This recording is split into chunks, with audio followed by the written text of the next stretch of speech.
আমি আজকে পবিত্র ঈদুল আজহায় আপনাদের মাধ্যমে আমার নির্বাচনী এলাকা মোড়লগঞ্জ শরণখোলার সর্বস্তরের মানুষ সহ তথা মুসলিম সম্প্রদায়ের বিশ্বের যারা আছেন, আমি আমার পক্ষ থেকে ও আমার ভারপ্রাপ্ত চেয়ারম্যান জননেতা জনাব তারেক রহমান ও আমার মা দেশনেত্রী বেগম খালেদা জিয়ার পক্ষ থেকে সকলকে জানাই ঈদের শুভেচ্ছা, ঈদ মোবারক।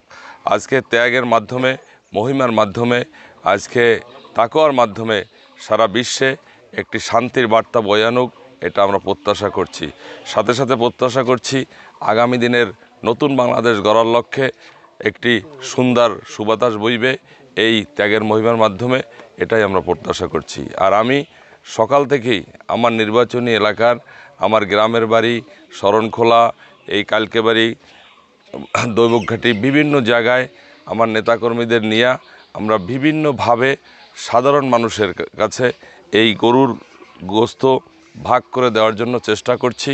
আমরা এখন আছি কালকেবাড়িতে, এখানে আমাদের ইউনিয়নের প্রেসিডেন্ট আছেন, সেক্রেটারি আছেন, বলবিন ইউনিয়নের আমার থানার নেতৃবৃন্দ আছে। আমরা ভাগ ভাগ করে টিম ওয়ার্ক করছি যেন আমরা প্রত্যেকটি ইউনিয়নের মানুষের কাছে আমাদের আনন্দর এই যে ঈদ ফেসিস্ট নাই, এই যে একটা আনন্দ সুন্দরভাবে আমরা সবাই নিয়ে পালন করতে পারছি, ফেসিস্টবিহীন এই ঈদ প্রথম, এর জন্য আমরা মহান রব্বুল আলামিনের কাছে শুকরিয়া।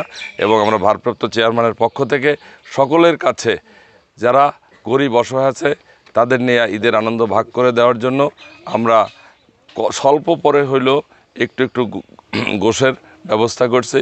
এবং সকলকে আবারও আপনাদের মাধ্যমে ঈদের শুভেচ্ছা, ঈদ মোবারক, ঈদ মোবারক, ঈদ মোবারক।